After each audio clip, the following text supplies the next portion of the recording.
Peggy 12. Line drawings with a real hand-drawn feel and characters with natural, lifelike movements. Just how is the distinctive character animation in Last Window achieved?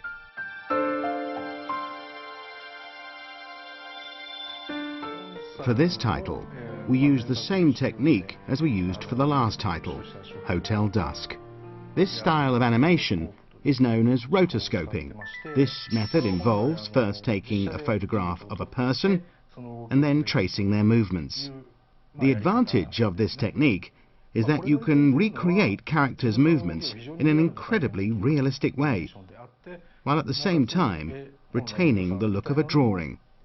I think this is the most significant advantage of utilizing this technique. Let's follow the process of creating one of the characters in Last Window. First, the scenario writers come up with images for the characters in the game. So you take this initial idea or sketch, flesh it out, and come up with your own rough image of what the character looks like.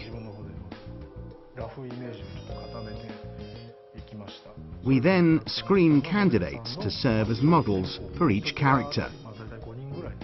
For each character, we select about 5 people. We'll then have auditions and select the person we think fits most closely with our image of the character. Even at the audition stage, the models will differ somewhat from our rough image of the character. We'll take the model's best features and unify them with our rough image of the character. In that way, by bringing the image closer to the model, we'll move towards the final image for the character. Then it's time for the actual filming to take place. We'll describe the role the character plays in the game and what their personality is like. Then we'll get the actor to perform the character's gestures, for example, listening or losing their temper. We get the actors to display each individual emotion and expression. We'll end up with a huge number of videos, all of which we'll then upload to a computer and start working on them from there. We'll select the best movements from each sequence and basically clip them out. That's the general idea. After that, it's time to trace the characters. As we go about creating the characters, the first task is to sketch in the line drawings.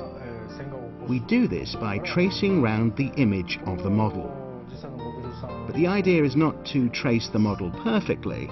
Instead, we draw rough lines and add dynamic touches. I think this style is the best match for the hard-boiled world of the game. This is the most distinctive feature of the style of drawing used in the game. The next step, when creating the character images, is the addition of a number of oblique lines on top of the initial traced image. This is done at the same time as the character is made to look more three-dimensional. As there isn't a fixed number of those oblique lines, they give a real dynamic feel to the images, greatly amplifying the sense that they are moving. The third step is the shading. For instance, the use of light and shade on the character's clothing got a sense of depth applied to their faces. By combining the shading with the oblique lines, we get the right balance of light and shade. By doing that, the 3 layers combine and the image is complete. In order to complete a single animation, we first need to check on a PC that there are no problems in the movement of the images. Then the images are downloaded to a DS. It's vital to see how the images will look in the game. As this will be the finalized image, it's important to check that it's not moving too much and going off the edge of the screen, or that the different resolution isn't spoiling the image. Kyle Hyde, who is displayed on the left screen when you tilt the DS, becomes the standard for gauging the other images. So you can check the size of the character appearing on the right screen against Kyle Hyde, checking at the same time that they have matching eye lines. You then go back to the PC and fix any problems. Then you return to the DS once more. So it's a process of passing the images between the PC and DS.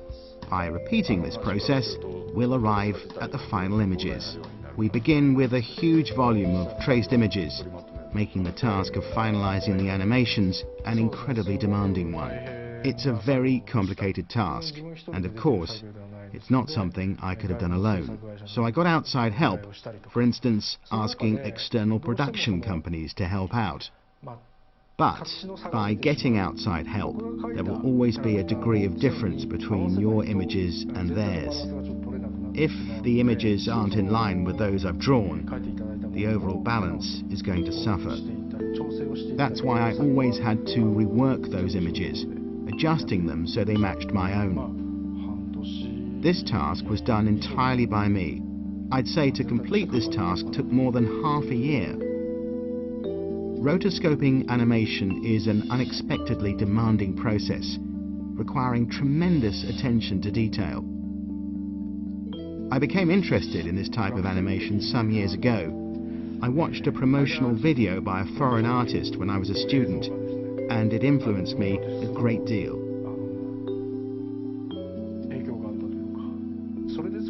The style of animation used in the video was rotoscoping.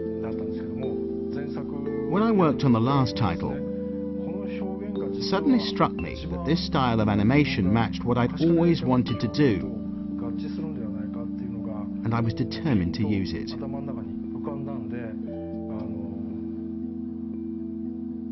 I was able to modify it in my own way, adding my personal touch.